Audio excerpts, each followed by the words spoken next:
여러분 안녕하세요. 믿고 보는 원불대 불교 대백과의 원영입니다.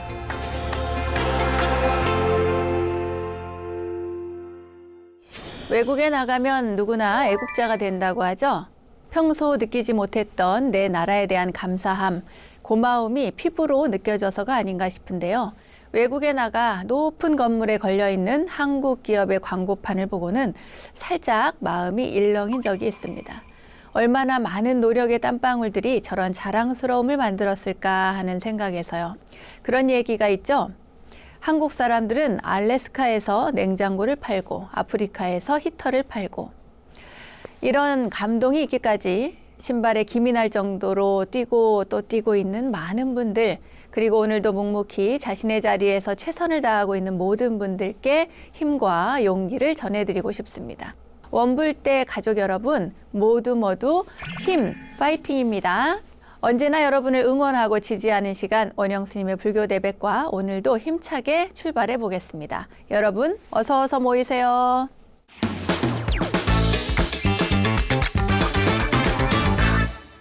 원영 스님의 불교 대백과 첫 순서는 알고 보면 약이 되는 수많은 불교 이야기들과 불교 지식을 내안해 원영 스님의 불교 대백과 지식인 시간입니다. 금강경과 천수경, 반야심경에 이어 화엄경의 진수를 담고 있는 개송, 화엄경 약찬계까지 우리가 꼭 새기고 지녀야 할 주요 경전들에 대해서 공부해보고 있는데요. 오늘까지 총 10시간에 걸친 화엄경 공부, 우리 원불대 가족들에게 부처를 이루기 위한 초석이 되었는지 모르겠습니다. 우리 불자들끼리의 인사말 있죠? 누군가를 만나면 또는 스님을 뵈면 성불하세요, 부처님 되세요 라고 인사를 하죠.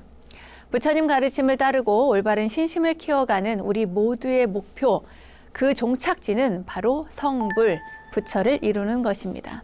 그리고 부처가 되기 위한 수행의 단계를 차근차근 펼쳐 보이고 있는 경전이 바로 화엄경입니다. 자, 그럼 다시 마음을 다잡고 지난 시간에 이어서 화엄경을 정리하는 시간, 한눈에 담아보는 화엄경 두 번째 시간을 지금부터 함께 할 텐데요. 각자의 노력에 따라 부처를 이루는 길의 그 험난함의 정도와 거리는 분명 차이가 있을 겁니다. 하지만 분명한 것은 그 누구나 차별 없이 부처님의 세계를 이룰 수 있다는 것 잊지 마시고요. 성냄 없는 잔잔한 파도처럼 언제나 평온하고 행복한 부처님 세상을 향해 저와 함께 뚜벅뚜벅 한 걸음 한 걸음 함께 하셨으면 좋겠습니다. 오늘도 잘 따라와 주세요.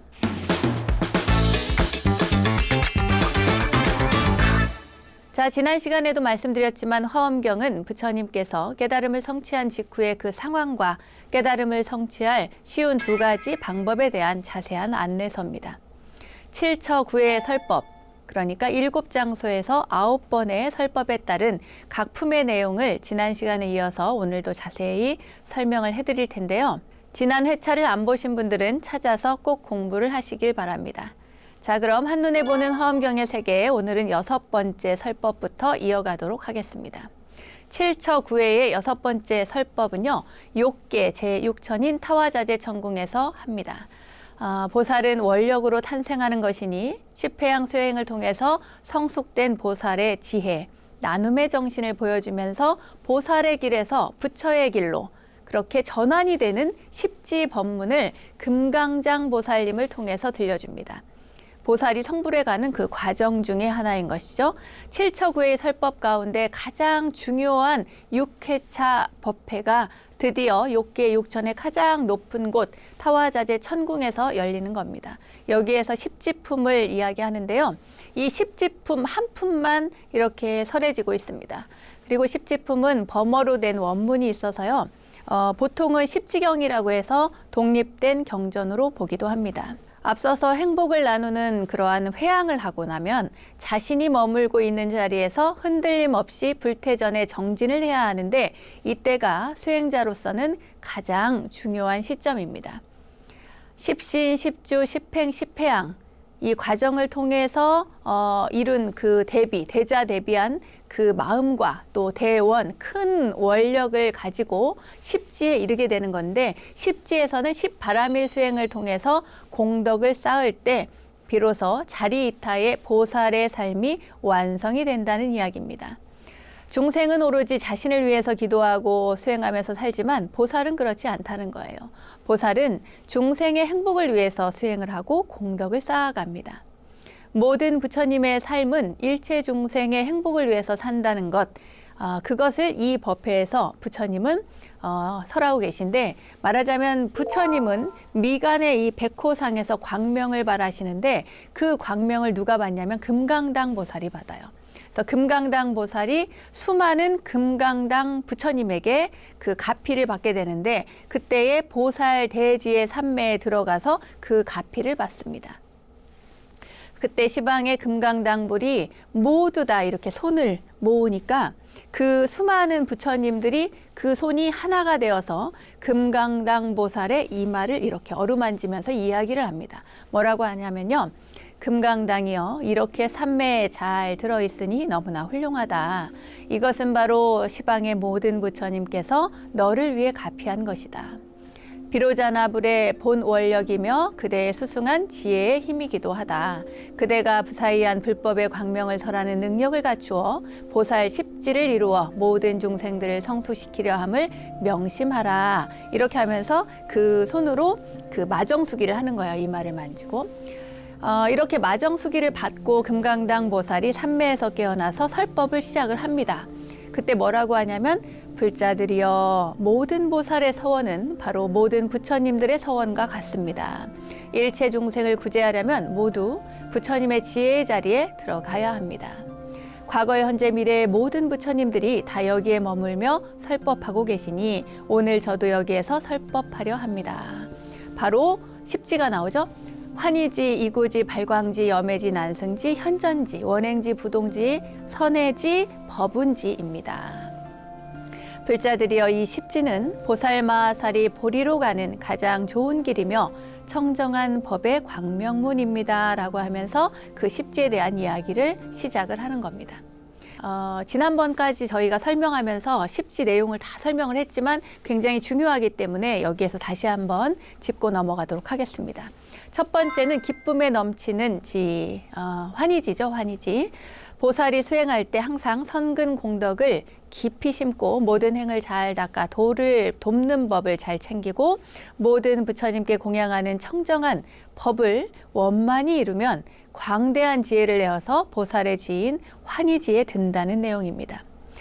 환희지에 드는 이유는요, 뭐 오직 하나겠죠? 상구보리 하와중생하는 겁니다. 항상 보시로 중생을 교화하는 보시섭, 보시바라밀로 선근 공덕을 지으면 자신에게 일어나는 모든 장애가 다 극복된다는 얘기입니다.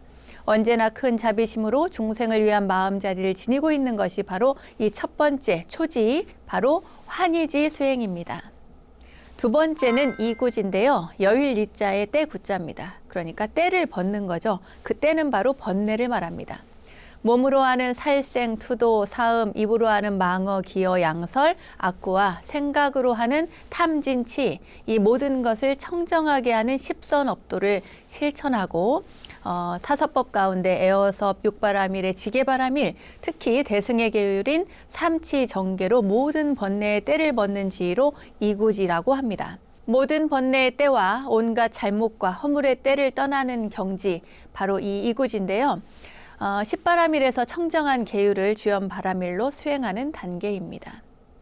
앞서서 말씀드린 여러 가지 복잡한 어려운 단어들을 말씀드렸지만 실제로는 탐진치를 없애고 내 몸을 단정히해서 절제하고 제어할 수 있는 그런 계율로서 수행을 삼는다, 이렇게 이해하시면 되겠습니다.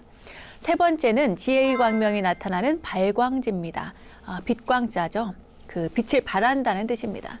중생계의 모습을 삼법인으로 관찰하고, 삼법인 쉽죠? 무상, 무아, 고. 네, 고, 무상, 무아로 앞서서 많이 설명을 해드렸습니다. 이 삼법인을 관하고 그리고 인욕바라밀로 수행할 때 지혜의 광명이 나타나는 지위가 바로 발광지입니다. 참아야 된다는 거예요. 많이 참으면 그 힘이 응축이 되겠죠? 이제 네 번째인데요. 네 번째는 지혜가 아주 치성한 염해지입니다. 지혜의 불꽃이 활활 탄다, 이런 뜻인데요. 보살이 이 염해지에 머물면 지혜로서 열애의 가문에 태어나게 됩니다. 염해지는 발광지에서 반짝이기 시작한 지혜의 빛이 더욱 그 밝음을 더해가는 경지로 지혜로서 번뇌를 태우는 곳, 번뇌를 제거하려면 어떠한 유혹에도 흔들리지 않는 선정이 제일인데 이 경지에 들어가기 위해서 10가지 세계의 관찰이 필요하고 그 이후에는 세밀한 관찰에 근거한 정진이 특히 강조되고 있습니다. 그러니까 정진을 열심히 해야 그 지혜를 태울 수 있다. 지혜의 불꽃이 막 일어난다. 이런 뜻입니다. 5번째는 위험한 중생들을 구제하여 해탈시키기 위한 난승지입니다. 어려울 난자에 이길 승자를 씁니다. 난승지. 난승지에서는요, 진리의 세계와 중생의 세계가 이렇게 조화롭게 된다는 겁니다. 그래서 매우 이기기 어려운 지위를 얻게 되기 때문에 난승지입니다. 어려운 지위에 들어가게 되는 것이죠. 이 초지 환희지에서부터 오지인 난승지까지는 보살의 수행 방법과 그 결과에 대해서 설명을 하고 있는데요. 사지인 염해지에서 번뇌를 끊어내고 또 무명의 어두운 길을 넘어서 중생을 위한 자비를 실천하는데 가장 넘기 어려운 경지라고 할 수가 있습니다. 그래서 이 10지 중에서 그 4번째까지도 굉장히 어렵지만 4번째에서 5번째로 넘어가고 5번째에서 다시 6번째로 넘어가는 이 과정, 이 오지에 해당하는 난승지가 하나의 전환점이 되고 굉장히 어렵습니다. 난승지의 기본 조건은 중생 교화를 위해서라면 보살은 무엇이든지 다 해야 된다. 이런 의욕을 갖게 되는 겁니다. 내가 중생을 제도하기 위해서 뭐 여유가 있을 때 제도한다 이런 게 아니고 저 중생을 제도하기 위해서는 무엇이든지 내가 해야 한다. 이것이 바로 난승지입니다. 다시 말해서 평등한 마음을 내고 차별심을 완전히 떠나서 자리이타의 경지에 이르는 것이고 이렇게 함으로써 보살의 실천 기반이 매우 확고해지는 그런 경지가 바로 난승지입니다. 6번째 가겠습니다. 10지품의 6번째는 반야지혜를 실천해서 부처님의 안목을 갖추는 현전지입니다. 눈 앞에 일어나는 일들을 보는 거죠. 현전지. 네. 보살은 여기에서 12연기를 통해서 반야 바라미를 성취하고 마음에 관한 모든 것에 대해서 해답을 얻게 됩니다. 반야가 뭐예요? 지혜죠, 지혜. 그런데 단순히 우리가 생활에서 얻는 그런 지혜가 아니고 굉장히 수준 높은 지혜를 이야기합니다. 연기를 통해서 모든 걸 알아내는 거니까요. 화엄의 대표적인 어떤 철학이랄까요? 유심 철학이라고 합니다. 마음심. 네. 일체 유심조라고 하는 그 단어가 여기에서 많이 나오는데 이 일체 유심조의 그 유심 철학을 펼쳐 보이면서 보살의 실천의 경지를 한층 더 심화시킵니다. 왜? 반야니까요. 지혜가 있으니까요. 모든 것의 평등성과 일체성을 파악하는 내용이 여기에 나오는데 그것은 바로 공의 개념을 이해하는 것입니다. 연기의 어떤 성품, 그것은 곧 공의 성품과 같다. 연기의 법칙이라는 것은 곧 공의 법칙과 같다. 그러한 개념을 이해할 수 있도록 하는 것, 공의 정체성을 이해한 보살이어야만 그 자리에서 중생을 인도하는 안내자로서의 안목이 생긴다는 것입니다. 굉장히 중요하겠죠? 다음은 7번째입니다. 7번째는 남을 위해서 사는 진정한 보살이 되는 길, 그것이 바로 원행지인데 왜 원행지인가? 말하자면 세간에 들어가는 행이 편협하지 않고 두루하고 광대하다는 거예요. 멀 원자에 행할 행자입니다. 보살은 방편바라밀로 현전지에서 이룬 어떤 해탈 삼매로서 한량 없고 그리고 끝이 없는 그 지혜문 방편으로 중생계로 또 한량 없는 세계로 지음이 없는 지혜로 일체 세간에 들어가서 중생들과 행을 같이 하면서 널리 두루하기 때문에 원행지라고 합니다. 이 원행지의 보살은 한없는 지혜 방편을 내어서 고통받는 중생 곁에 머문다는 것을 알며 비로소 남을 위해 사는 진정한 보살이 여기에서 탄생을 하게 되는 것입니다. 8번째는 수행이 완성되어 흔들림 없는 경지에서 저절로 보살행이 이루어지는 부동지입니다. 부동지, 흔들림이 없습니다. 그러니까 이 상태는 모든 기본적인 수행, 보살의 수행의 어느 정도의 완성 단계라고 보시면 되겠습니다. 흔들림이 없거든요. 보살이 부처님의 경계를 관하고 이 세상의 모든 이치, 우주의 이치, 성주계공의 이치, 그 모든 것들을 다 이해하고 그 지혜를 얻은 상태입니다. 그러니까 흔들림이 없겠죠. 거기에서는 모든 이 세상의 원리를 알기 때문에 공의 상태까지도 모두 다 알기 때문에 무생법인을 성취하게 됩니다. 말하자면 깨달음의 단계라고 보시면 되겠습니다. 자, 부동지를 이루려면 어떻게 하느냐? 자신의 가치관이 흔들리지 않아야 됩니다. 강인한 무언가가 있어야 되는데 거기에서 강인한 그 무언가를 지탱해주는 힘, 그것이 바로 원바라밀입니다. 원바라밀. 중생을 버리지 않고 한량없는 지혜의 도에 진입할 수 있게 되는 겁니다. 9번째는 드디어 언제 어디서나 지혜의 설법을 할 수 있게 되는 선해지입니다. 선해지. 착할 선자에 지혜 해자를 씁니다. 선해지. 보살은 여기에서 엄청난 어떤 지혜의 파워를 성취하게 됩니다.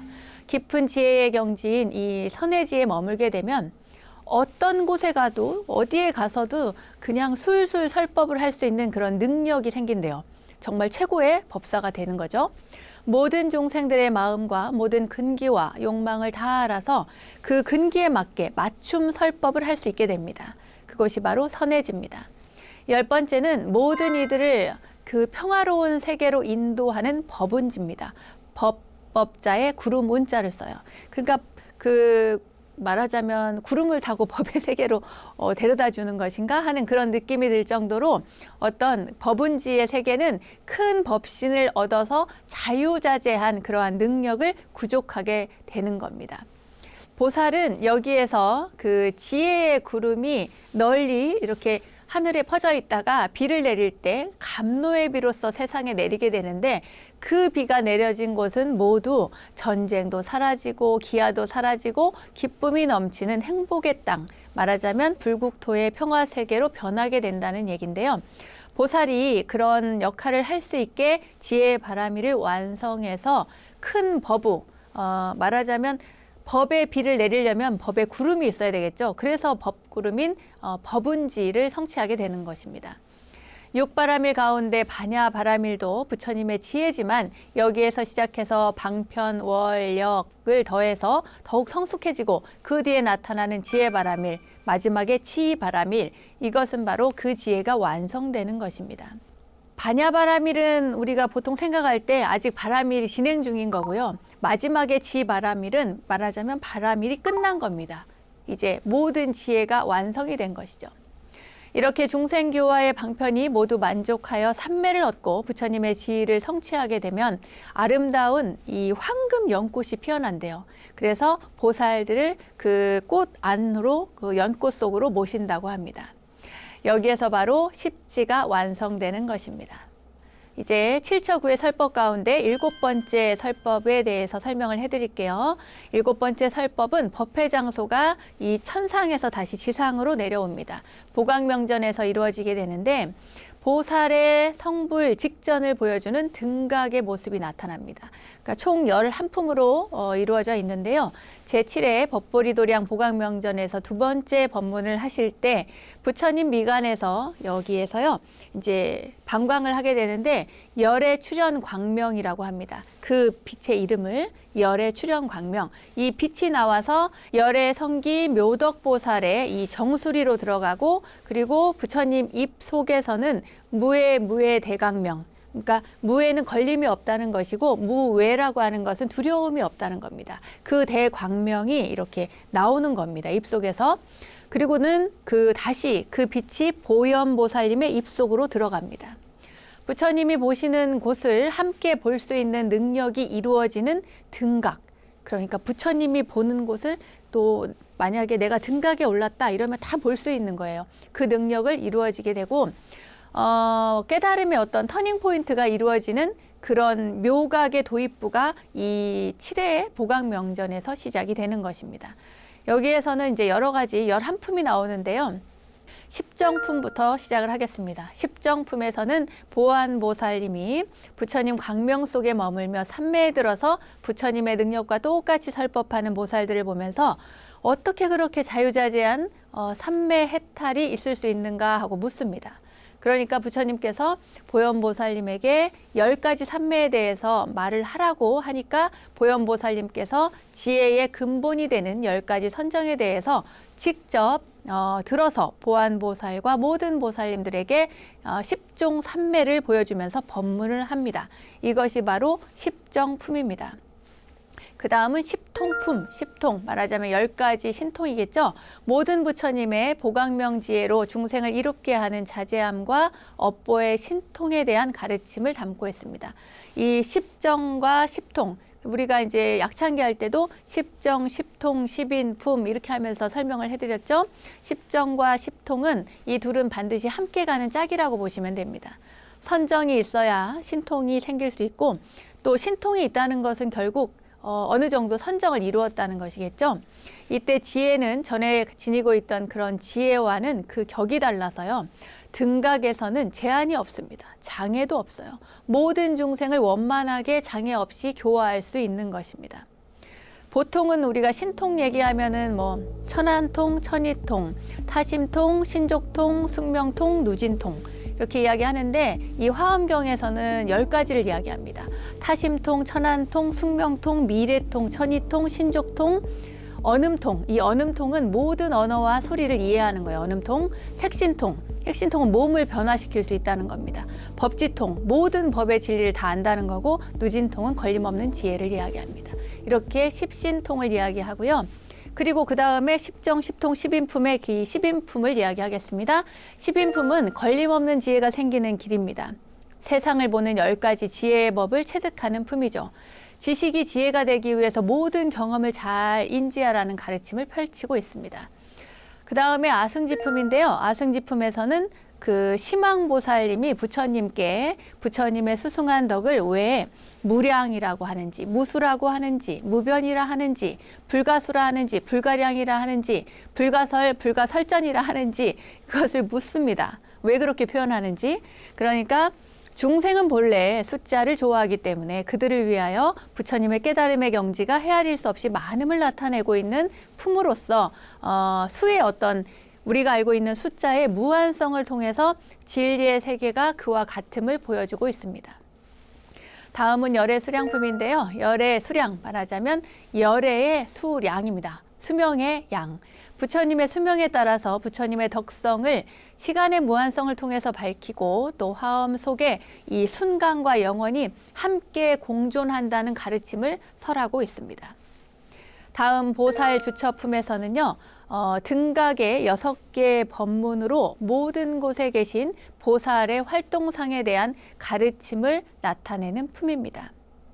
불부사의품에 대해서 말씀드릴게요. 불부사의품은 말 그대로 부사의한 내용을 담고 있습니다. 부처님이 얼마나 그 지혜와 덕이 그 광대무변하고 자유자재한지 정말 생각으로는 헤아리기 어려운 그런 능력을 가지고 있다라고 이야기하고 있는 품입니다. 불부사의품. 법회에 모인 대중들과 연화장보살이 부처님의 국토, 청정한 서원, 또 세상에 나오신 것, 모습, 음성, 지혜, 신통력의 자제, 걸림없이 머무는 그 수많은 것들이 전부 다 불가사의하다, 부사의하다 이렇게 궁금해하니까 청년화 보살을 통해서 32가지 항목으로서 부처님의 그 법의 특징을 밝히고 있습니다. 다음은 열의 십신상해품입니다. 열의 십신상해품, 바다같이 깊고 넓은 부처님을 97가지 광대무변한 모습을 통해서 밝히고 있습니다. 그리고 열애소 광명공덕품인데요. 열애소 광명공덕품은 이제 묘각인데 묘각의 3개 법문으로 이루어져 있습니다. 열의 모습이 빛으로 오시는 것을 통해서 지혜 광명과 그 공덕을 설명하고 있고요. 하늘에 있는 북이요, 북, 울리는 북이 이 대중들을 위해서 막 북이 울리는데 이 모두가 이해가 되는 그런 이해할 수 있는 언어로서 설법이 되는 것입니다. 모인 대중이 모두 이익을 얻었다는 내용을 담고 있습니다. 다음은 보현행품입니다. 보현행품에서는 보현보살님이 나오시겠죠? 보현보살님의 그 뛰어난 실천을 보여주고 있는 품이 바로 보현행품입니다. 그리고 열의 출현품. 이 열애 출연품이 마지막인데요. 모두 등각과 묘각의 내용들을 담고 있습니다. 믿음이 있는 이는 온 세계에 가득한 부처님을 만나게 될 것이라는 이 품, 말하자면 열애 출연품, 믿음이 있으면 반드시 부처님을 만나게 된다는 거예요. 이 품에서 방광과 삼매를 통해서 열애 출연의 모습을 보게 되는 겁니다. 부처님께서 오시는 것을 직접 보게 된다는 거예요. 여기 모인 대중 가운데 열애 성기 묘덕보살님이 보현보살님에게 부처님은 열애는 어떻게 출연하는지, 열애가 출연하는 법에 대해서 묻습니다. 그러니까 보현보살님이 그 부처님이 어떻게 빛을 내는지, 방광하시는지, 그리고 그 방광의 가피를 받고 대답을 합니다. 시방의 미진수 열애와 보살들이 나타나서 그것을 증명하고 있고요. 이 품들은 성불에 거의 다 이르러간 등각의 지위를 나타내고 있습니다. 등각은 부처님이 보시는 모든 것을 나도 볼 수 있는 경지라고 했죠. 하지만 볼 수는 있지만 아직 내가 그렇게 된 것은 아니기 때문에 더욱더 안목을 높여가야만 되는 것입니다. 그 다음 8번째 설법에 대해서 말씀드리도록 하겠습니다. 8번째 설법은 이 보각명전에서 이루어지는 보살의 성불인 묘각을 보현보살을 통해서 보여주는 품입니다. 바로 이세간품이 나오는데요. 보각명전에서는 벌써 3번째 법회가 열리는데 앞에 2회 그리고 7회 보각명전 법회에서는 중생이 부처가 될 수 있는 모든 길에 대한 이해를 알려주었습니다. 이해를 했다면 어떻게 해요? 실천을 해야 되겠죠. 문수보살님으로부터 믿음을 일으키기 시작해서 보현행품에서 여러 수행의 길을 닦아나가고, 그리고 열애 출연품에서 부처님의 모습을 직접 보게 되고, 그리고 그 등장을 통해서, 부처님의 등장을 통해서 수행을 완전히 이해를 시키게 되는 거죠.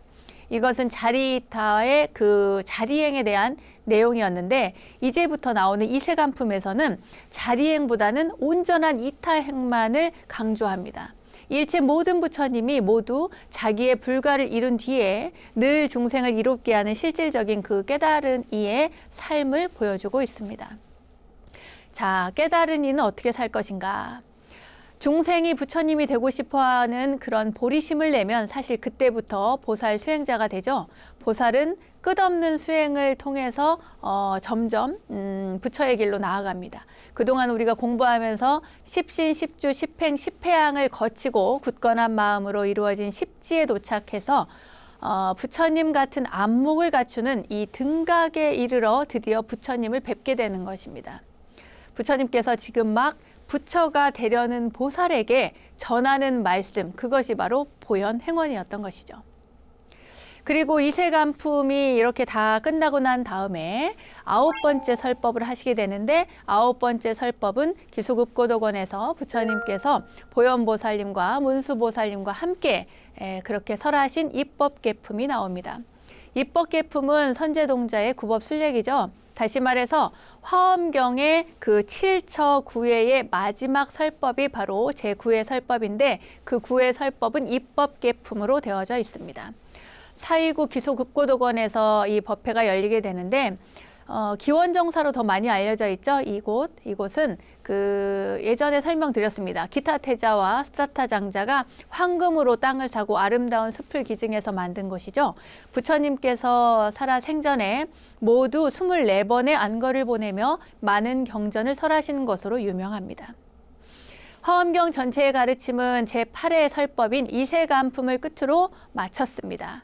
이제 배운 것을 실천하기 위해서는 수행자를 안내할 분이 필요하죠. 네, 바로 깊고 깊은 부처님의 지혜의 세계를 열려주는 문수보살과 낱낱이 실천할 모든 가르침을 몸소 보여주는 보현보살이 등장합니다. 입법계품은 선제동자의 구법순례길의 내용이라고 말씀을 드렸습니다. 그리고 이 입법계품의 내용은 저희가 그 화엄경 약창계 할 때 앞서서 약창계의 그 수많은 문수보살부터 시작해서 저 끝에까지 전부 다 보현보살까지 해서 자세히 설명을 드렸기 때문에 오늘은 여기에서는 이 정도로 해서 마치도록 하겠습니다. 일체중생 신류불성이라 하죠. 누구나 다 부처가 될 수 있다. 사실 이 말 한마디만으로도 가슴이 벅차오릅니다. 부처님은 2600년 전에 차별 없는 평등한 세상을 위해서 아주 명확한 답을 우리에게 주셨습니다. 바로 그 차별 없는 세상에 관한 이야기가 이 화엄경을 통해서 펼쳐진 것이죠. 화엄경을 마치면서 우리 모두 함께 성불을 하기 위해서 흔들림 없이 물러남 없이 우리 모두 함께 정진해 나가기를 서원드립니다. 불교 지식을 내 안에 원불대 지식인 시간. 오늘도 한눈에 담아보는 화엄경 두 번째 시간으로 화엄경을 총정리해봤는데요. 오늘로 화엄경 약창계 화엄경을 모두 마무리할까 합니다. 장장 10회에 걸쳐서 말씀드렸지만 사실 이것도 제가 간략하게 해드리려고 정말 노력했습니다. 그리고 사상에 대해서는 여러분들께 화엄 사상에 대해서는 이야기를 안 했어요. 굉장히 어렵고 그것은 또 굉장히 또 길게 설명을 해야 되는 부분이기 때문에 지금까지 10회에 걸쳐서 한 이 내용은 전부 그 중요한 줄거리나 핵심적인 이야기들, 내용을 바탕으로 해서 여러분들께 설명을 해드렸습니다. 이번 공부로 여러분이 앞으로 화엄경을 어려워하지 않고 또 약창계를 이해하면서 독송하시면 좋겠습니다. 그동안 애쓰셨습니다. 자, 여러분 일체유심조 아시죠? 흔히들 원효 대사께서 만드신 개송으로 알고 있는데요. 사실 일체유심조는 화엄경에 나오는 개송입니다. 마음을 어떻게 내느냐에 따라 우리가 사는 이 세상도 극락과 지옥을 오갈 수 있음을 나타내는 일체유심조. 화엄경 공부를 마무리하며 무엇보다 중요한 것은 이 세상을 움직이는 것은 바로 나 자신이라는 것. 우리는 누구나 영원한 자유와 행복을 갖춘 붓다, 부처를 이룰 수 있다는 것. 여러분도 꼭 명심하셨으면 좋겠습니다. 자, 불교 지식을 내 안에 원불대 지식인 오늘은 여기까지입니다.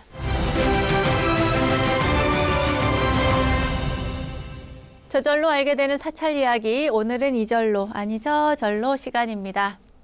수려한 경관으로 영남의 알프스라 부르는 명산이 있습니다. 바로 영축산인데요. 오늘은 이 영축산에 전하는 불교 전설 하나를 소개해 드리려고 합니다.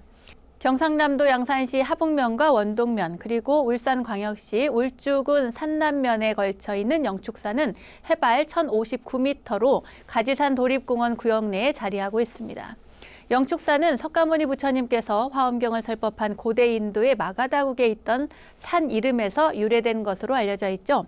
한글 표기는 영축산, 영취산, 축서산, 취서산 등으로 표기가 되어 간혹 혼동을 일으키기도 하는데 이건 불교에서 유래된 축자를 일반인들이 접하기 쉬운 한자 사전의 표기 취로 읽기 시작하면서 이러한 혼동이 비롯되었다고 합니다.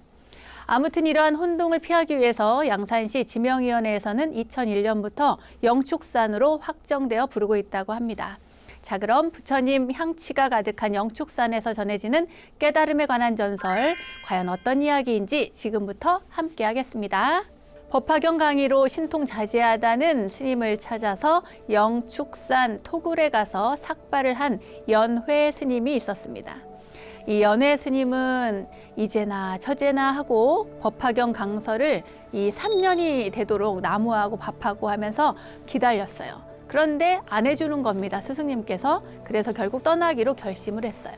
연회 스님이 걸망을 지고 막 토굴을 나서려는데 갑자기 굉장히 잘생기고 멋진 스님 한 분이 찾아온 거예요. 그러면서 하는 말이 저는 낭지 스님의 법제자가 되려고 찾아온 지통이라 합니다. 그렇게 이야기를 합니다. 그래서 연회 스님은 깜짝 놀랐어요. 지통 스님께서는 어떻게 이곳에 오시게 되셨는지요? 하고 묻습니다. 그랬더니 지통 스님이 하는 말이 어느 날 절 앞마당에 까마귀가 와서 영축산에 가서 낭지 스님의 제자가 되라고 알려주기에 이건 예사롭지 않구나 싶어서 이렇게 찾아왔습니다. 라고 말을 하는 거예요. 근데 이때 마을에 내려갔던 낭지 스님이 돌아오셨습니다. 지통 스님이 인사를 올리자 낭지 스님이 빙그레 웃으면서 이야기하는 거예요. 어서 오게 기다리고 있었네. 신령스러운 까마귀가 자네를 깨우쳐 내게 오게 하고 또 내게 알려서 자네를 맞게 하니 이 어찌 상서로운 일이 아니겠는가. 이 말을 듣고 지통 스님은 감흡해서 눈물을 막 흘리면서 낭지 스님에게 귀의를 했습니다. 이를 지켜본 연회 스님은 그제서야 자기 스님 법명이 낭지 스님이시구나, 법이 굉장히 높은 분이시구나 하고 짐작을 하게 된 겁니다. 연해 스님은 다시 걸망을 풀었죠. 풀고 지통 스님과 함께 공부를 시작했습니다. 그런데 1년이 다 되도록 법제자인 지통 스님에게도 가르치는 게 없는 거예요. 그렇게 1년이 지난 어느 날이었습니다. 낭지 스님은 드디어 이 지통 스님에게 법화경 강서를 시작하셨습니다. 그런데 연해 스님은 불현듯 궁금증이 일어나기 시작했죠. 하루 종일 먹고 자고 쌀이나 탁발에 오던 스님이 어떻게 저렇게 법문을 잘할까 싶었던 거죠. 그리고는 낭지 스님 뒤를 밟습니다. 몰래 따라가서 이렇게 봐요. 근데 산을 따라서 막 올라가더니 그 스승님께서 산 정상에 오른 다음에 무슨 주문을 외우는 거예요. 그랬더니 신기하게도 구름이 막 몰려오더니 스님 곁으로 다가옵니다. 그리고는 더 신기하게 이 낭지 스님이 그 구름을 딱 타요. 타고는 어디론가 흔적 없이 사라져 버립니다. 다음 날 이 연해 스님은 스승님 앞에 나아가서 어제 일을 고백을 하고 용서를 빈 다음에 낭지 스님께 묻습니다. 스님은 구름 타고 어디를 다녀오시는 것입니까? 라고 이렇게 물어요. 여러분도 궁금하시죠? 어디 갔다 오셨는지. 내용은 다음 시간에 알려드리겠습니다. 낭지 스님은 어딜 다녀오셨는지, 자, 스님께서 뭐라고 대답을 하셨냐면, 나는 구름을 타고 청량산에 가서 문수보살님의 설법을 듣고 왔느니라, 그러는 거예요. 연해 스님은 날이 갈수록 스승이 신비롭고 그 불가사의한 도력을 지녔음을 확인할 수가 있었죠. 그렇게 15년의 세월이 흘렀고 낭지 법사는 제자인 연회 스님에게 법화경 강서를 다 끝마쳐주고, 그리고 보현 관행 닦는 법을 일러준 뒤에 어디론가 자취를 감추고 말았습니다. 스승이 떠나자 연해 스님은 톡을 앞들에 연못을 파기 시작했습니다. 왜 파시는지 잘 모르겠지만 아무튼 팠습니다. 파기 시작하는데 사람들이 비웃었죠. 아무튼 열심히 팠습니다. 파니까 정말 연못이 완성이 됐어요. 그리고는 계곡물이 모여서 연못물이 깊어졌고 그곳에는 연꽃까지 피어났습니다. 그런데 이상하게도 이 연꽃은 겨울이 돼도 시들지를 않고 사실사철 피어 있는 거예요. 그러면서 이제 그 연꽃 향기가 굉장히 좋잖아요. 온 산에 연꽃 향기가 가득해진 겁니다. 연해 스님은 30년 동안 법화경을 읽어서 얻은 그 영험을 이렇게 기뻐하면서 보현관행에 더욱 주력했다고 해요. 아무튼 영축산에 이 연못이 생겼는데 그 봄, 여름, 가을, 겨울 지지 않는 이 연꽃이 피어 있다며 마을에 소문이 나기 시작했고 구경꾼들이 막 몰려들기 시작했습니다. 사람들은 연희 스님의 그 잘생겼다 했잖아요. 준수하고 인자한 풍모에 외모에 저절로 합장을 하고, 그리고 또 이 향기 나는 연꽃에 환희심을 얻게 되죠. 그런데 어느 날이었습니다. 눈병으로 앞을 못 보는 아들을 업고 온 여인이 있었습니다. 그 여인을 굉장히 측은하게 여긴 연해 스님은 연꽃 한 송이를 꺾어서 아이의 눈에 이렇게 비벼주면서 법화경을 읽어주었는데, 글쎄 이 아이가 눈을 떠서 세상을 볼 수 있게 됐다는 거예요. 이 영험의 현장을 본 참배객들은 영축산 연꽃을 만병통치 영약이라고 입을 모았죠. 그 뒤에 영축산 연못에는 아픈 사람들로 인산인해를 이루고 병을 고친 환자들은 스님이 토굴에서 사는 걸 너무 안타깝게 여겨서 큰 법당을 짓고 연회사라고 절 이름을 붙였다고 합니다. 연회 스님이 사는 연회사. 근데 여기서 끝이 아닌 거예요. 머지않아 연해 스님을 국사로 모시려고 한다는 소문까지 들립니다. 스님은 이 모든 상황이 굉장히 부담스러워지기 시작한 거예요. 그래서 스님은 마을을 떠나게 되는데 산등성이를 넘어서 남면으로 향할 때였습니다. 한 노인이 나타나서 스님께 묻습니다. 스님, 어딜 그렇게 바삐 가십니까? 그래요. 그러니까 뜻밖의 소문에 어쩔 수 없이 내가 암자를 버리고 조용한 토굴을 찾아가는 중이요 라고 대답을 합니다. 그러니까 그 노인이 그렇다면 스님이 바로 그 유명한 연해법사시군요 합니다.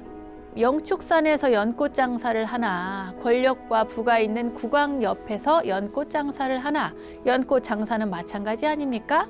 이렇게 얘기를 하는 거예요.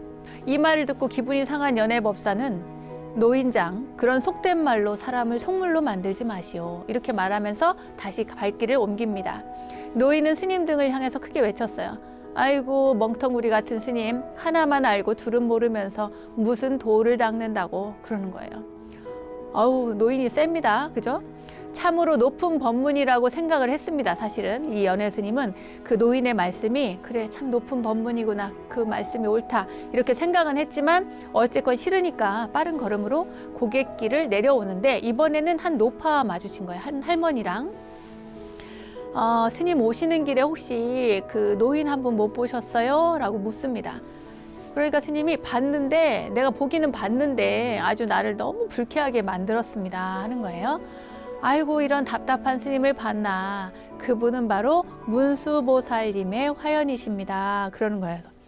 예? 놀랍죠? 아이, 그럼 할머니는 누구신데요? 이렇게 물으니까 저는 문수보살을 모시는 변제 천녀라오라고 대답을 합니다. 예? 그리고는 이 거룩한 두 분을 만난 인연을 끝까지 잊지 않겠습니다 라고 말을 합니다. 이 말이 끝나자 노파는 어디론가 사라져 버렸습니다. 아무튼 이렇게 해서 결국 스님은 국사가 됩니다. 국사가 돼서 왕과 조정대신을 제도하고 낭지법사 일대기를 정리한 후에 자취를 보이지 않았다고 합니다. 연회사 역시 소실되어서 지금은 그 자취를 찾아볼 수 없다고 합니다.